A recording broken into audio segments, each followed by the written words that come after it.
Pernahkah kau mendengar cerita tentang sebuah jembatan yang bisa memanggil namamu? Konon, jika kau melewati jembatannya sendirian di tengah malam dan mendengar suara orang yang kau kenal memanggilmu, jangan pernah menjawab, jangan pernah berhenti, sebab mereka yang berhenti tidak akan pernah pulang. Cerita ini dimulai dari seorang pria bernama Rico, dan malam itu jembatan itu memanggil namanya. Hai semua, aku Mantra. Selamat datang di Piring Gantung. Aku akan kembali membawakan cerita mistis, dan semoga cerita ini bisa menemani malam kalian. Malam itu, jalanan desa terasa mati. Tidak ada kendaraan lain. Tidak ada rumah dengan lampu yang menyala. Hanya mobil Rico yang melaju perlahan membelah gelap malam. Di depannya, sebuah jembatan tua terbentang. Kayu-kayunya terlihat lapuk. Beberapa papan bahkan tampak retak, seperti akan patah jika diinjak terlalu lama.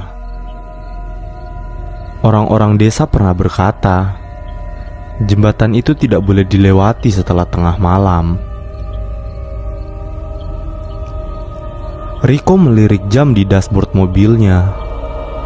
Waktu menunjukkan telah lewat jam 12 malam. Mitos kampung, jangan percaya gituan deh, gumam Rico, mencoba menertawakan rasa takutnya sendiri. Namun entah mengapa, bulu kuduknya meremang. Ada rasa berat di dada, seperti ada mata yang menatapnya dari kegelapan. Saat mobilnya mendekati jembatan, radio mobilnya tiba-tiba menyala sendiri. Tidak ada lagu, hanya suara statis yang berdesis. Dari suara itu, samar-samar terdengar suara perempuan. Suara itu menyuruhnya untuk pulang. Rico terdiam. Itu suara yang dikenalnya. Ibu, bisiknya tanpa sadar. Tapi itu tidak mungkin. Ibunya sedang di rumah, jauh dari tempat ini. Ia buru-buru mematikan radio. Namun suara itu kembali terdengar, kali ini dari luar mobil. Rico, cepat pulang nak. Rico menoleh ke kanan dan ke kiri. Tidak ada siapa-siapa. Jalan itu kosong. Hanya diterangi sorot lampu mobilnya yang semakin terasa pucat. Angin malam pun seakan berhenti bergerak. Aku harus cepat lewat sini, katanya dengan suara gemetar, menekan pedal gas. Mobil baru menempuh setengah jembatan ketika mesin mendadak mati. Lampu jalan berkedip 2 kali, lalu padam. Sekarang, di jembatan itu, gelap gulita menyelimuti. Tidak, jangan di sini. Ayo nyala dong.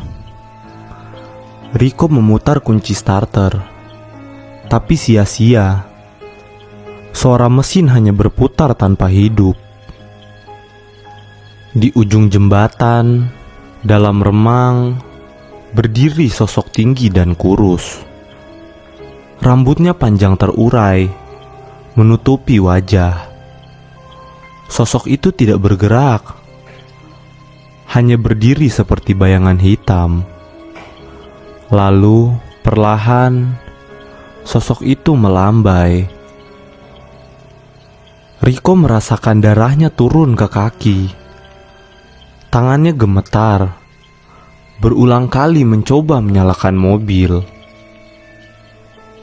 Tiba-tiba suara itu terdengar di samping kaca jendela. "Riko, ini ibu." Riko menoleh. Wajah itu menempel di kaca. Kulitnya pucat kehijauan, matanya hitam penuh, nafasnya membentuk embun. Tapi saat Riko menatap lebih lama, wajah itu mulai berubah. Sekejap menjadi wajah ibunya, lalu berganti menjadi wajah sahabatnya. Kemudian berubah lagi menjadi wajah Riko sendiri. Tersenyum aneh dengan mata hitam kosong. Riko memekik, menunduk dan menutup mata, sembari memutar kunci starter. Suara itu terus berganti-ganti, meniru semua orang yang pernah ia kenal. Riko mencoba menarik nafas, mencoba meyakinkan dirinya bahwa semua ini hanya mimpi. Namun, saat ia menatap kaca spion tengah, sosok itu kini berada di kursi belakang, duduk tegak. Wajahnya berganti-ganti dalam hitungan detik. Ibunya, sahabatnya, teman-temannya, lalu dirinya sendiri. "Riko, lihat aku." Suaranya berat, seperti menggema dari dalam kepalanya sendiri.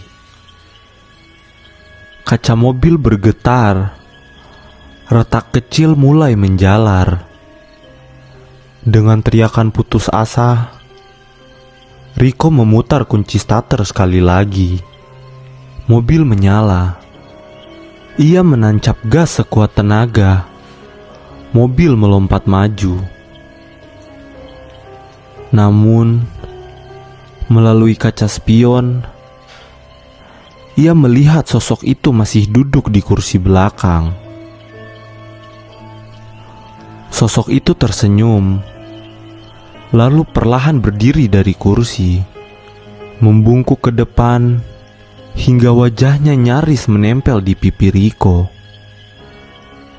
Dalam jarak sedekat itu, wajahnya terus berubah-ubah. Ibunya, teman-temannya, dirinya sendiri berputar seperti mimpi buruk yang tak masuk akal. Riko hanya bisa menatap ke depan. Rahangnya mengancing, matanya pun nyaris menangis. Dan begitu melewati ujung jembatan, kursi belakang mendadak kosong.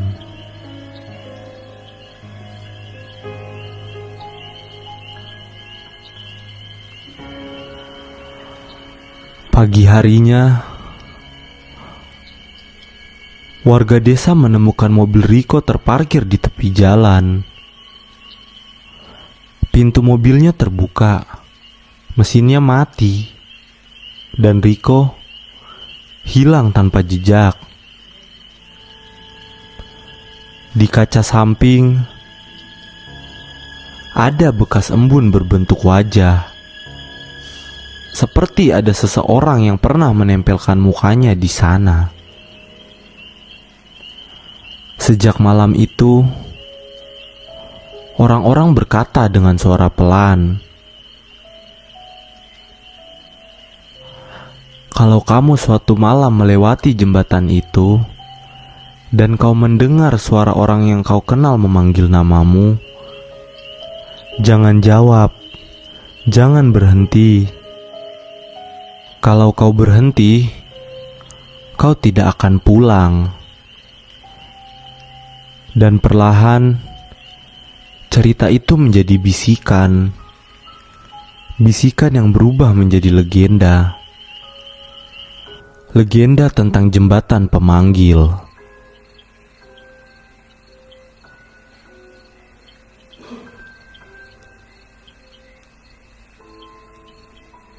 Terima kasih sudah mendengarkan sampai menit ini. Bila kamu memiliki cerita horor ataupun mistis lainnya, bisa kirim ke email yang ada di deskripsi. Sampai jumpa di cerita berikutnya.